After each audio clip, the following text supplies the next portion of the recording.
Salamat.dong.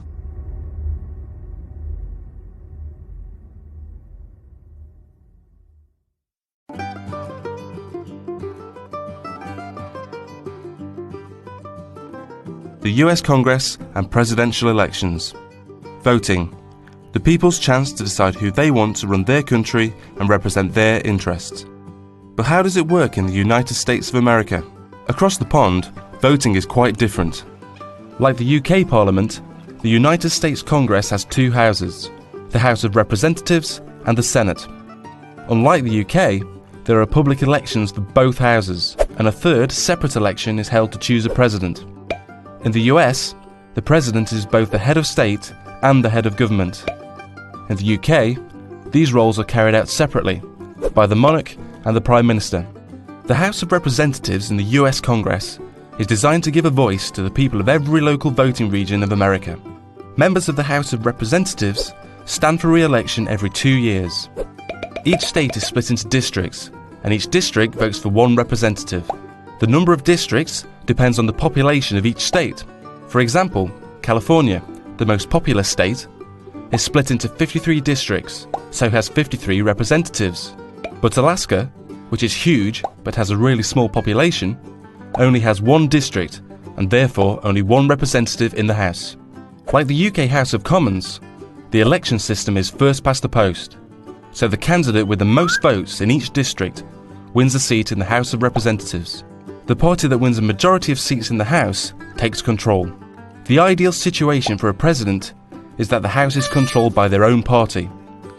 However, with elections held every 2 years, there's always a midterm election in the middle of a president's time in office. If the public thinks that the president's not doing a great job, they can vote in more members of the opposition party, making it more difficult for the president to pass laws. The Senate in the US Congress, like the House of Lords in the UK Parliament, is sometimes called the upper house. George Washington described the Senate as the saucer that cools the coffee, meaning that it's their job to scrutinise and question all proposals made by both the House of Representatives and the President, before voting to decide whether they should proceed as law. Senators, like members of the House of Representatives, are also elected to their seats by the public. Senators serve 6-year terms, and elections are staggered, so every 2 years, a third of the senators run for re-election. Each state is represented by 2 senators, regardless of its population. And again, the first past the post voting system is used, so the candidate with the most votes wins. So how do Americans choose their leader? Well, presidential elections take place every 4 years. The 2 main parties, the Democrats and the Republicans, host big get-togethers where they choose their presidential candidate, the person they think will be the best leader for the nation. The winning candidate then chooses their vice presidential candidate, also known as their running mate, to help support the campaign. Presidential candidates usually choose someone with different areas of skill or knowledge, so they present voters with the best package. Together, they're known as a ticket. Presidential candidates from both parties then start out on massive election campaigns to gain as much voter support as possible. They travel across the country and hold great big campaign rallies where they set out their policies and their ideas for the whole country. These campaigns cost money, lots of it, so both candidates have large campaign teams who help raise the tens of millions of dollars needed to keep them afloat.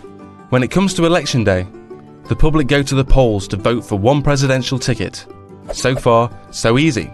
However, the public don't vote directly for their choice of president. Instead, a system called the Electoral College is used. Each state is allocated a number of electors that will make the final choice. A state has the same number of electors as it does senators and representatives.